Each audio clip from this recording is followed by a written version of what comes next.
Furthermore, the proposal for a so-called safe zone at Al-Mawasi is a recipe for disaster. Attempting to cram so many people into such a small area with such little infrastructure or services will significantly increase risks to health for people who are already on the brink. WHO will not participate in the establishment of any so-called safe zone in Gaza without broad agreement and unless fundamental conditions are in place to ensure safety and other essential needs are met and a mechanism is in place to supervise its implementation. We need a humanitarian ceasefire in Gaza now. We need safe and unimpeded humanitarian access now. Information gathered from the people we serve indicate that people are surviving on one meal a day, if they are lucky. Assessments indicate now that almost the entire population of the Gaza Strip now needs food assistance.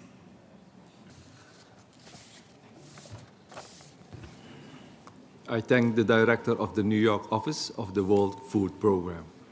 How many more of Palestinian children you want to see being killed, and women and civilians and sick and wounded before you come to the conclusion of implementing what you are listening to them from all the agencies who are working in the humanitarian field?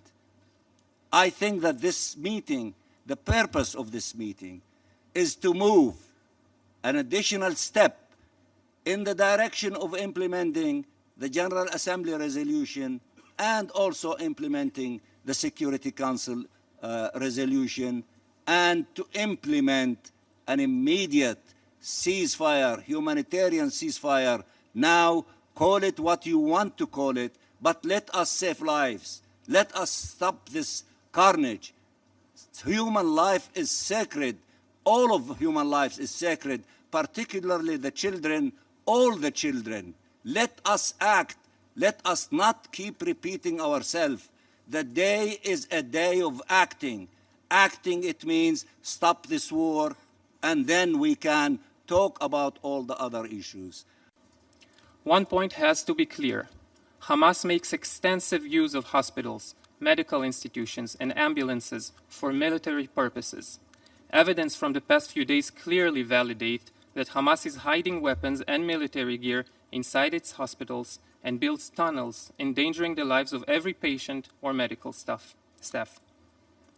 With regards to the calls for a ceasefire, as long as there are 238 people held by Hamas, there is no place for extended ceasefire. Israel acts to depose the Hamas regime, destroy its military capabilities, and remove the terrorist threat posed to Israel from the Gaza Strip. And we will make every effort to bring our hostages back home. Mr. President, my country urges the international community to condemn the terrorist attack on its citizens and to express clear recognition of Israel's full right to defend itself and to support it until its goals are achieved. And I now invite the representative of the United Kingdom to take the floor. Thank you, President. And I'd like to start by thanking the United Nations, particularly today's briefers and all the humanitarians for their truly heroic efforts. We remain clear that both sides must comply with international humanitarian law and take every possible step to minimize harm to civilians. That includes respecting the sanctity of hospitals so that healthcare professionals can care for the sick and the injured. President, a humanitarian response to this crisis is vital, but our responsibility does not end there. We will redouble our efforts with our partners to create a new political horizon to deliver on the promise of peace and security for Israelis and Palestinians and make the two-state solution a reality. I thank you. And thank you to the humanitarian briefers here today. This is appalling and atrocious, but Hamas's actions do not lessen Israel's responsibility to protect civilians.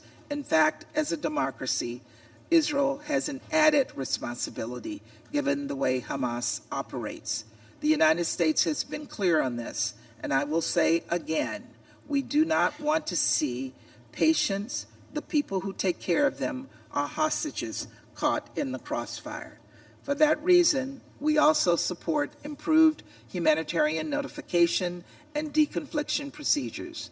These are vital to minimizing the loss of civilian life and can reduce the possibility of tragic incidents like what occurred this week near a field hospital.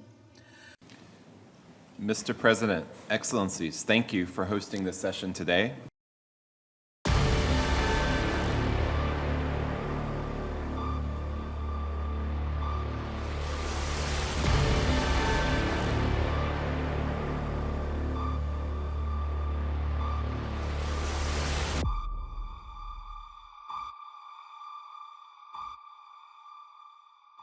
We are extremely concerned as well about the spread of diseases. Rainy season, winter arrived, overcrowding in the shelter, the unrushed shelters, but all the makeshift shelters as well, lack of water and sanitation, etc.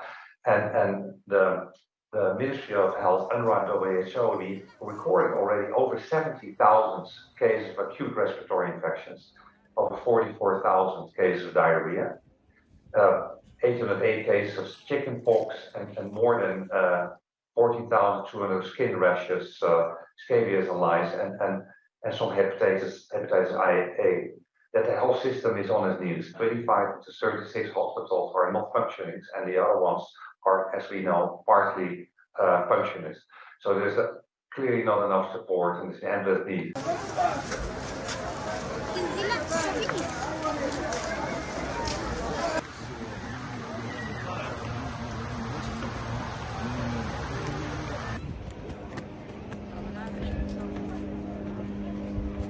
ايش صار عندكم؟ ما تصورش.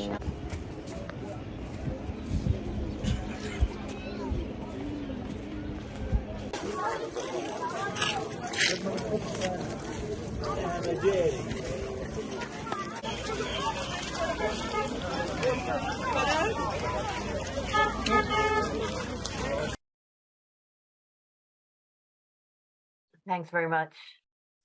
A very good morning. Thank you for joining us here at. Ask you what is the source of your entering to Gaza. Can you